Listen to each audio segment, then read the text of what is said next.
In the context of the Scaleup Summit in MENA, that is approaching to the end, we have our closing event in 2 days. And the closing event will be hosted by the Center of Entrepreneurship in Beirut, run by ICC and UNESHWA.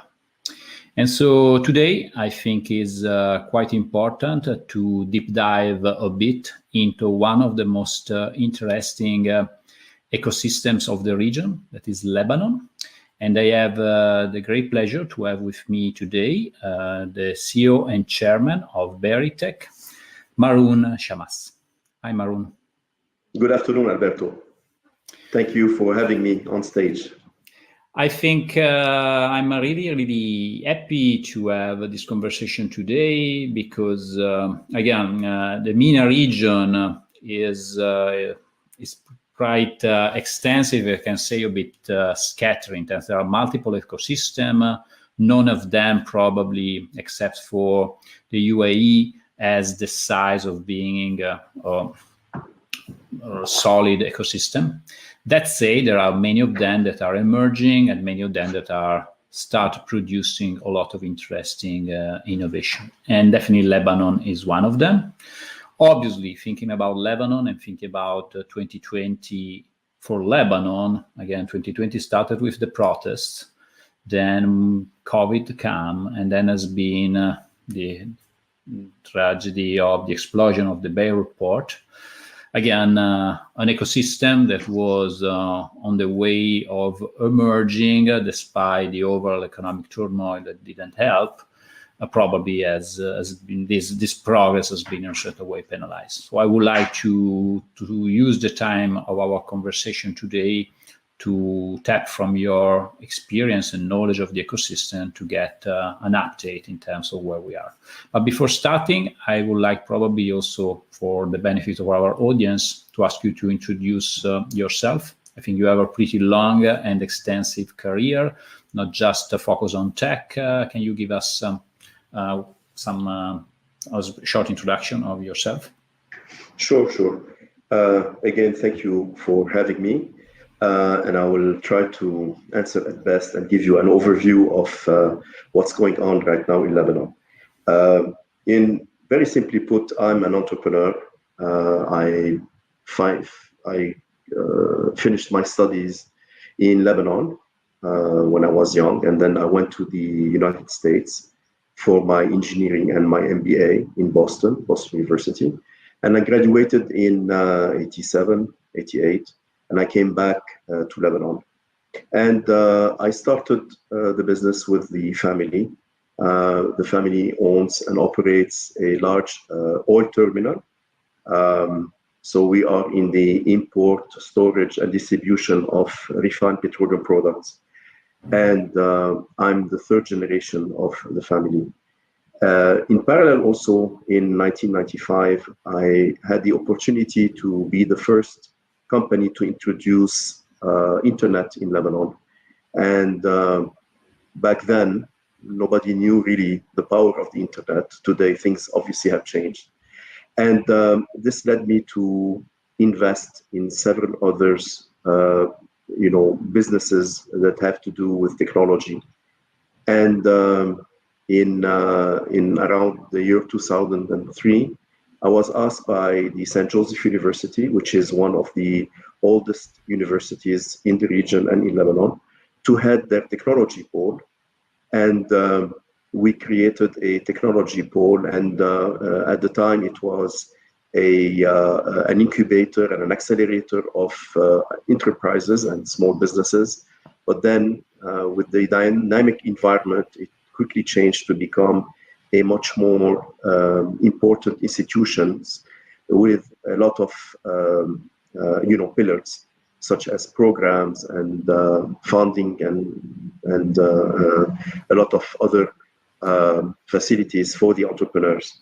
So that's a bit about my background, and I'm happy to answer any questions you may have.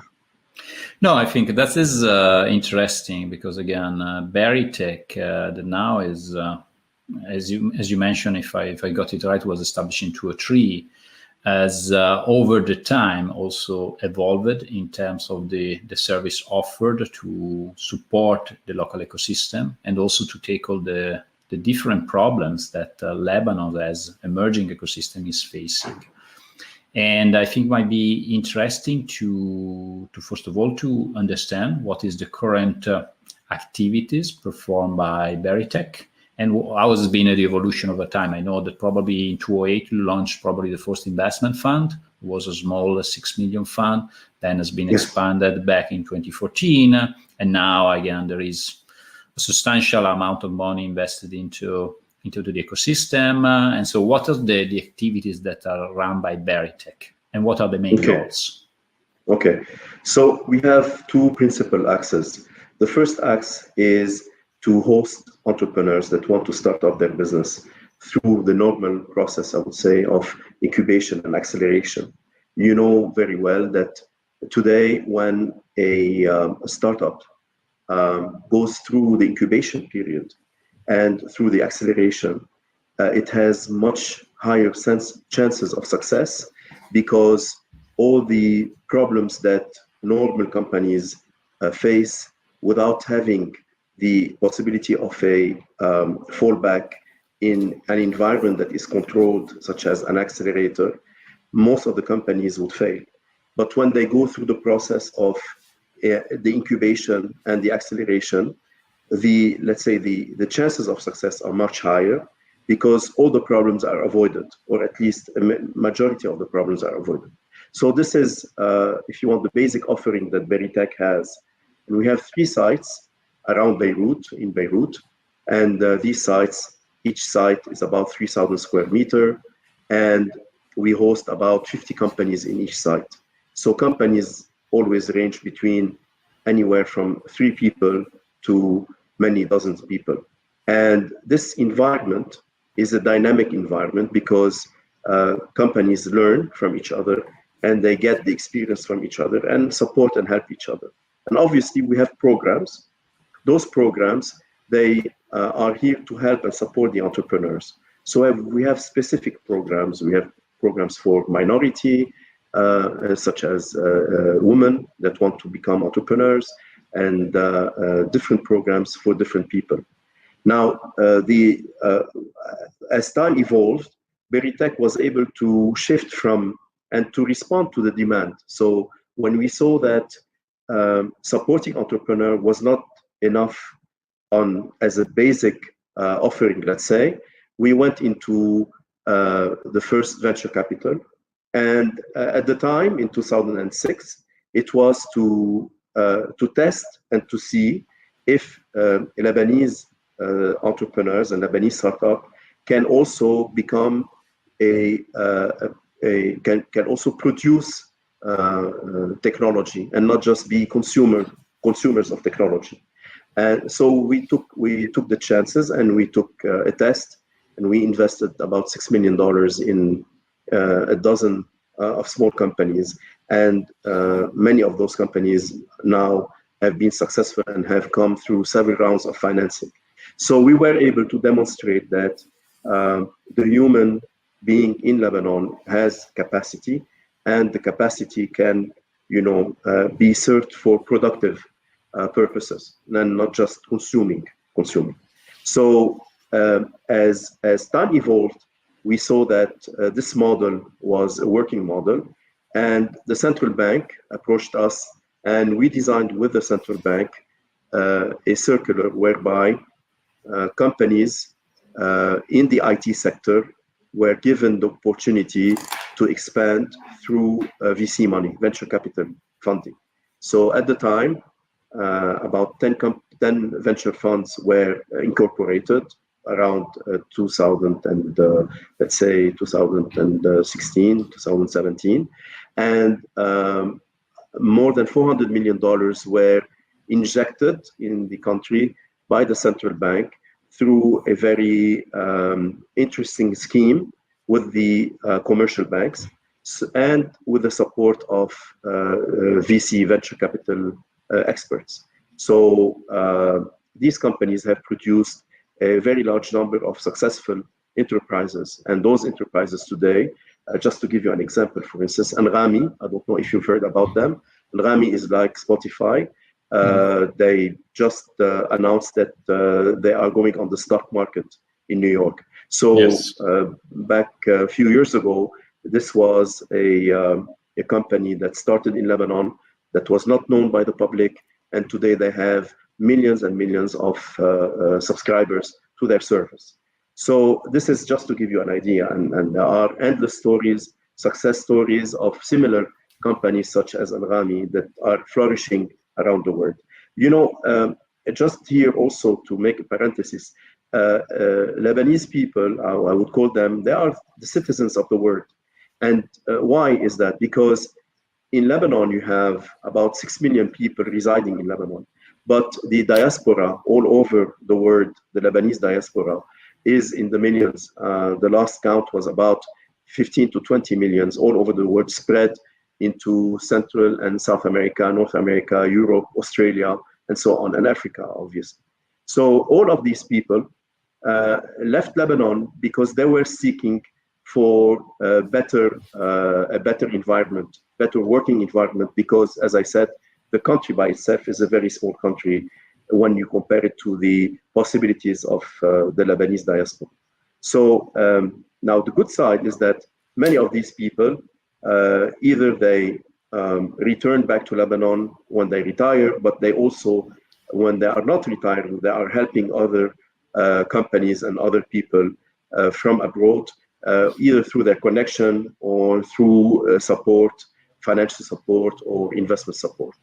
So basically, that's the little story about the technology sector in Lebanon. Now, in Berytech, we branched out to do also programs. We run today 31 programs given by donors, international donors, such as the Netherlands, USAID, the European Union, and other donors, international donors. The reason is that over the last few years, as you know, the Lebanese infrastructure and the Lebanese government, you know, the institutions, let's say, fell short of providing the support, and they fell short towards the international donors. So the donors looked around and they wanted a platform, they wanted an institution that they could rely on, an institution that was transparent, that had procedures and processes, so that they could help the Lebanese economy. And as you mentioned, at the end of 2019, we had a severe case of uprise in Lebanon. The banking system fell apart. People were on the streets. And then in 2020, we had Corona. And then in August of 2020, we have the big port explosion, which left the city totally shattered and destroyed. So again, international donors that did, unfortunately, I would have to say, did not trust the government institutions because of the, of the very, let's say, political system in Lebanon, which is based on a lot of blurry situation. They turned to institutions such as Berytech to help and support entrepreneurs and SMEs. There is a lot of insightful aspect that you touch over your conversation, and let me just address a few of them. First of all, I think that has been the period between 2014, 15, 16 has been the period when, say, the tech scene, the Lebanese tech scene emerged, also thanks to the role of the central bank. They in a certain way supported the birth of local VC funds. And you mentioned this scheme, and I think it might be interesting also as a model for other countries. Can you provide a bit more details in terms of how this has been structured, this support from the central bank involving also commercial banks? How did it work?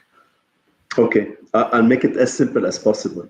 Yes. So the central bank came with the idea that to create the, if you want, this environment of technology, there was a need to invest money.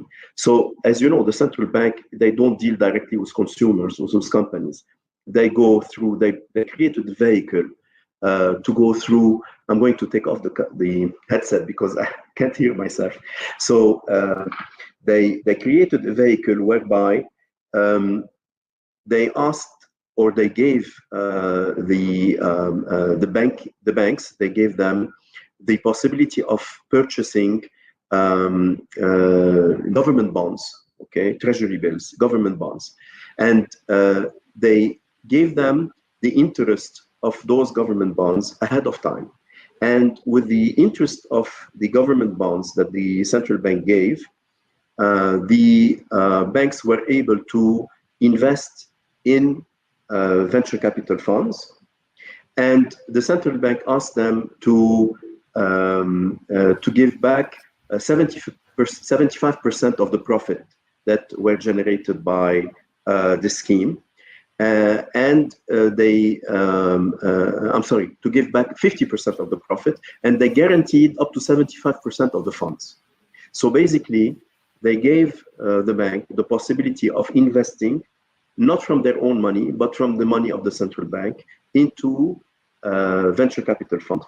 And they would take back 50% of the profit that are invested. And in case one company fails, the central bank guarantees up to 75% of the money that the bank had invested. So virtually, in that way, they induce the banks to go and adhere to this new scheme. And the overall situation created substantially. How many VC funds has been originated out of this initiative? Okay, so about 12 funds were created in this initiative, and the average ticket of each fund was between 20 and 55 million dollars. That has been a substantial jump for an ecosystem where probably the venture capital industry was almost non-existent. Yeah, this really opened up the market for tech-savvy people to come and start their business in Lebanon. I mean, Lebanese people that were there. Now, obviously, the management of those funds were left to the funds that were created. So, on the basis of the product, the market, and the team, the VC invested into certain companies, and some of the funds co-invested. So let's say if one company was interesting enough and the ticket was, let's say, above a certain amount of money, so you would have two VC fund investing in this company.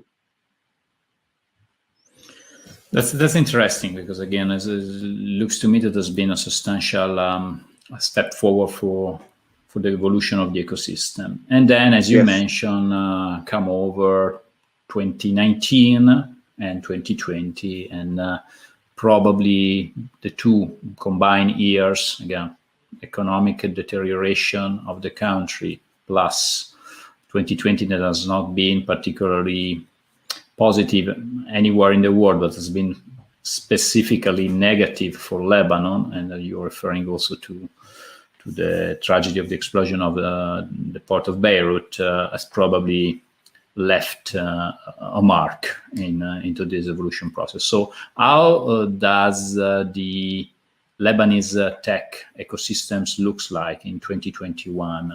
What is left? What is the potential? What are still the barriers that need to be overcome? So what's your take here?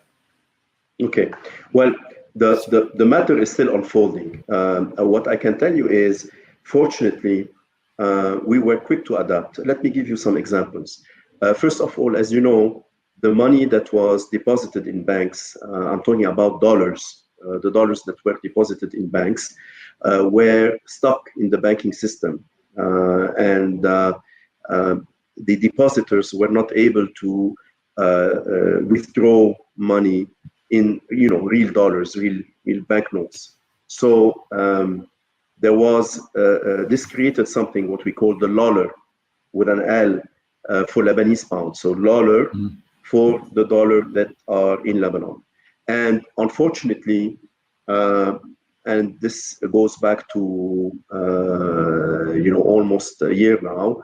The money that was in the banks started losing its value. So if you had let's say $100,000 in Lebanon, first you would get a discount of 20% to exchange a check with fresh cash. So so you would take 100,000 check, give it to someone, and that someone would give you $80,000. And then as time passed, and the economic situation was not getting better because the political situation was not getting better, and we had one government succeed the government that was that resigned after the uprising in 2019. That government was not able to put things into place because of all the political vows that I was referring to. So the situation quickly deteriorated, and the discount rate passed from 80, and today it's around 24, 23, 24. So unfortunately, for $1,000, you can only get 24,000 fresh dollars, what we call fresh dollars, real dollars, local dollars.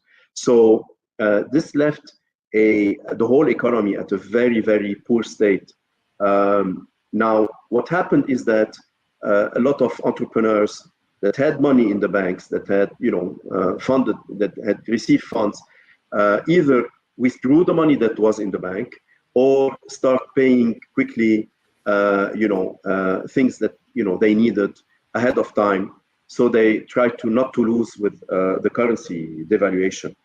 And what happened is that many of these startups start quickly to look outside of Lebanon where they can expand. And that was always a desire to expand out of Lebanon. But this has speeded up the plans of the startups, because they saw very quickly that if they wanted to survive, they had to, it was absolutely a must for them to leave, to leave their natural environment and start expanding, selling their products and services outside. But this comes at a cost. I mean, today, if you want, although it's a virtual world and you can do most of the things over the internet, but still, when you want to open markets, when you want to go to other places, you still have a portion of the job that needs to be done on a physical, face-to-face meetings, or you need to go to the market and make sure that you respond to the aspiration of the people who want to buy your product or your service. So and then COVID did not help, because COVID came and it became more and more difficult for people to travel. So I have to say that this situation has forced all entrepreneurs in Lebanon to work double and 3 times fold for what they were initially doing. And there is a book that says the survival of the fittest. So yes. If in order to survive, you really have to be fit. And obviously we lost few of the companies, but the majority were able to survive. I have to say that the seed that was planted originally in 2018, 2017, and 2016, it gave some fruit, and many of those companies were able to cross the bridge and be able at least to stabilize their revenues and their income, focus on the sales, and go out of their environment, which is Lebanon. And how's the current situation, politically and economically speaking? Again, it's complicated everywhere, but specifically in Lebanon. Complicated everywhere, Alberto, but in Lebanon it's even more complicated, because the dollar the Lebanese pound lost again a lot of its value.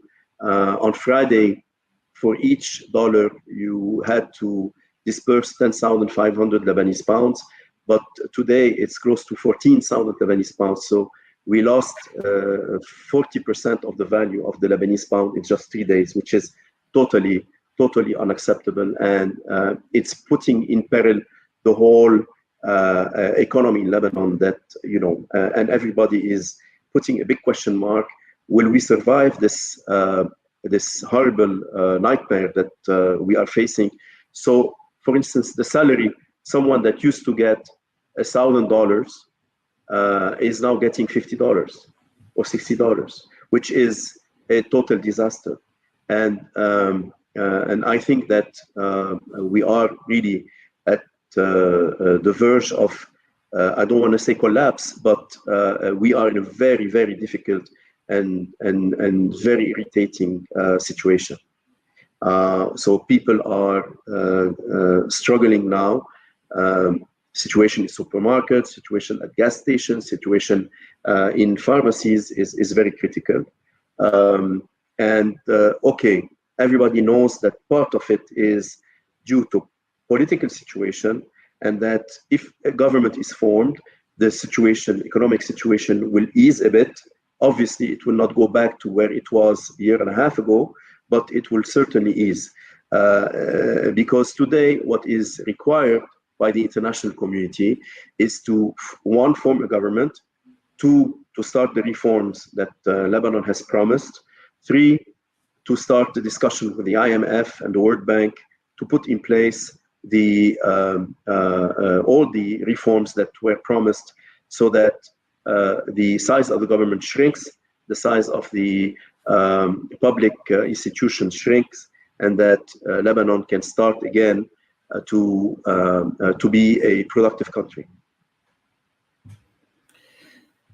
That said, I think that there is some quality still there, as you mentioned. Again, some of the seeds that has been planted the last decade, I think, started producing fruit. Some of them were also able to navigate through the last 2 years. It has not been that easy. Again, Rami is a phenomenal example of, I think, Lebanese success story. Can you point out some other example of Lebanese startups, technology company that you believe can really make it, and that might, because sometimes a few good example have more value than thousands of words or whatever we are trying to do, and sometimes people are led by examples. I mean, we have several companies. We have a company in the banking sector that is based in Lebanon and provides services for banks all over the world. And this company, Berytech Fund, has invested in it $5 million, which is a big amount of money. It's 10% of the fund. They've been doing extremely well. It's software solution for banks. So this is an example of such a company. But we have other companies that, for instance, a company that has produced a process to reduce the, when for instance you ship fruit or vegetables, okay? Many times you have delays due to the weather conditions at sea. So, and insurances end up paying a lot of money for a transporter when there is a delay for the ship to enter the port due to the bad weather. So this company, for instance, has invented a process whereby they coat the fruit with a film which is a non-intrusive and self-washing film on the vegetable and on the fruit, so that it gives an additional 1 week, about 1 week life for the fruit and the vegetable. So this is the kind of stuff that are being developed. And obviously, this company was funded by Maersk, the international ship company. So there are many more companies that have made it very well in the digital market, some companies in the gaming market, a lot of value-added services. We have companies that have done well in the and are doing well in the medical field, okay, inventing medical and in the research. And all of these companies, I'm sure that you'll be hearing a lot of very positive and very great news from successful companies in the months and years to come. But again, it takes, for a company to grow properly and to start being on the radar screen, it takes anywhere between 4 to 6 years. Yes. So, and don't forget that these companies in Lebanon are competing against international companies, whether they are based in France or the United States or Asia or anywhere else in the world. So they have really to be at par with the kind of level and service that they are offering. Yeah, that's what you say is very true. On the one hand, raising startup or scale-ups is a process that takes years. It's not something that overnight you harvest. It's something that takes time. And specifically, the specific condition, let's say, on the ground that has been in Lebanon has probably created at least a slowdown of this growing process for many of these companies. Because again, these companies have on their own a lot of problems and a lot of barriers to overcome in order to scale up. And obviously, being located in an ecosystem that has been particularly hit hard by overall exogenous and external situation has not helped. But the fact that some of them are showing resilience and are able to navigate through it, I think it's something that will probably produce a payoff with a larger multiple, because again, when you are able to endure a situation of extreme duress, I think at the end the payoff might be even higher. Going back to another topic that you mentioned at the beginning of our conversation that I believe is important is the phenomenon of diaspora. I think there is a lot of local talent and knowledge capability in Lebanon. One of the problems has been that most of this talent has moved abroad, trying to finding the opportunity to develop their capabilities, given also the uncertain situation in Lebanon. Berytech is trying a certain way to work to keep them at home, at least to create more linkages with the country of origin. So what's your take here? What you guys are doing? What's the situation has been this past few years? The situation has been increasing, or in a certain way you are seeing that the phenomenon is a bit reverting. What's your take here? Yes. Also, thank you for this question. Alberto, the situation as it is right now has been a bit fine-tuned, if I may say. And the reason is that, today, you look at the priorities. The priority when it comes to the people in Lebanon and the people that are outside is how we can save and make sure of the well-being of the people that are in Lebanon.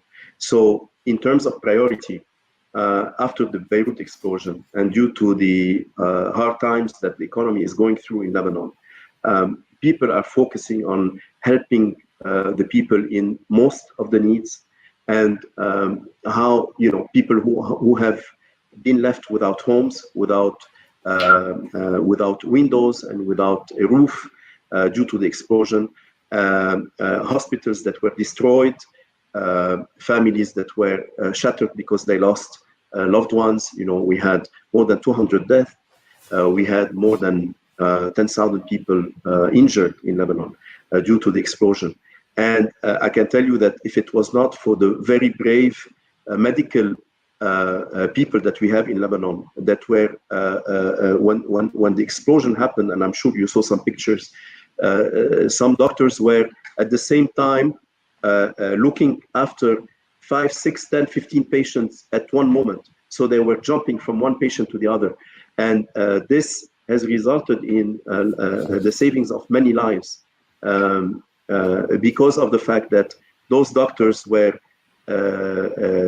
unfortunately, if I may say, were used to situation of disaster, okay, they were able to react extremely quickly when the Beirut Port explosion happened.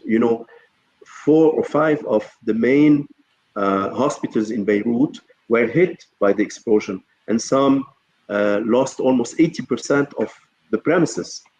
They had no operating room and had nothing. People were, the doctors were operating on the sidewalk. So that was a situation that was totally terrible. So the diaspora today is focusing on helping people to get back their life together, to help the most needy, to help the people who have lost their jobs. We have lost in the past 12 months, and this is a staggering number that I keep seeing on, and I hope it's not 100% correct, but if I take half of it, that's already a big number. We have lost, according to certain figures, about 1 million jobs in Lebanon due to COVID, due to the Beirut explosion, and due to the economic disaster that we've been through the past year. That's a very big number. If you take half of it, that's already very big. So what do you do in those moments of crisis? So thank God, some of the people, some of the technology companies are still able to survive in this very, very hard situation. And we're trying to help them and support them as much as we can as Berytech through the donors that that are helping us. For instance, let me just give you an example. USAID program in Lebanon has invested so far more than $60 million in the past few years. $40 million were just invested over the past few months to help and support SMEs and entrepreneurs in Lebanon. So that's a big number, and that was all given in real dollars, fresh dollars, not in dollars. We've created another fund with a mix of dollars and dollars to help also about, and it's called SOS Fund, Save Our Startup, because we thought that it was very important to provide them with the cash and the money so that can bridge some of them and go to the outside and continue their journey as startups and as companies to flourish in the ICT sector. I would like to close this conversation with some positive notes, if any. So, yes, what are your looking 2-3 years from now? What you see for Lebanon? Okay, Alberto, I think that the potential of the Lebanese entrepreneurs and the potential of the Lebanese at large, the business community at large, that has been extremely supportive one to the other, is let's say a model that every country envies.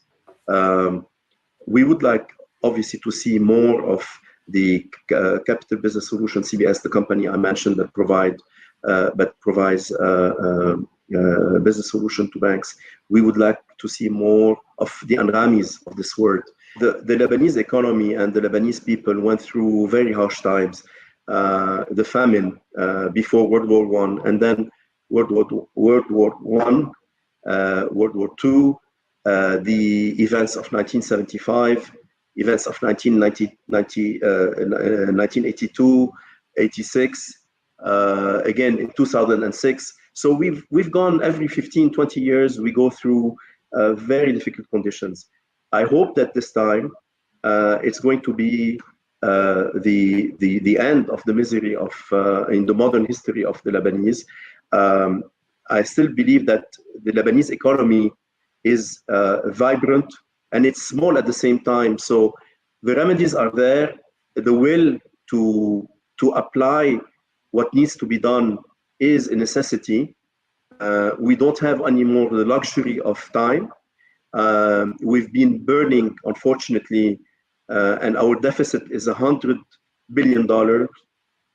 That's a lot of money for a country of the size of Lebanon and the GDP of Lebanon. I think, though, I'm still confident that the Lebanese people can, with the support of the diaspora, they can make it. and with the support of the young and vibrant Lebanese entrepreneurs and the youth, we can make it. The Lebanese population is still very young. We want to retain this population. We want to have more Berytechs in Lebanon. We want to have more people dedicated, like the team that we have in Berytech. We have 70 professional people that work night and day for the support of the community and for the support of entrepreneurs. I think it can be done, but we need a starting point. The starting point is really a new political arrangement and agreement that is based on transparency, that is based on to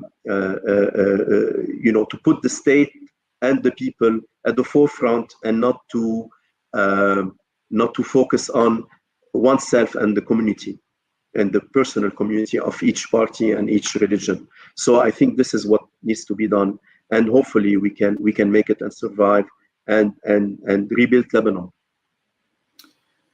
That's what we'll all hope, and I believe that again, having so many Lebanese around the world that still are very, very close to the country of origin, we have seen also for other ecosystem is on the one hand is a lost opportunity, on the other hand is a gigantic richness. We define it as a sort of entrepreneurial diaspora that produce at the end some losses, but at the end may also amplify the potential results to be reached and harvested. So our attention is on Lebanon, because again is a country that everywhere in the world is I think everybody, after what it happened, we are pretty close to that, and we will keep our eyes wide open to monitor the situation, to monitor the evolution, and as much as possible to support it, because I think there is a potential that we all like to see this exploited and leveraged. So thank you so much for this conversation. Thank you. My pleasure, Alberto. Thank you for Mind the Bridge and the ICC, and I hope to see you in Beirut very soon. That's our plan. Thank you. Thank you.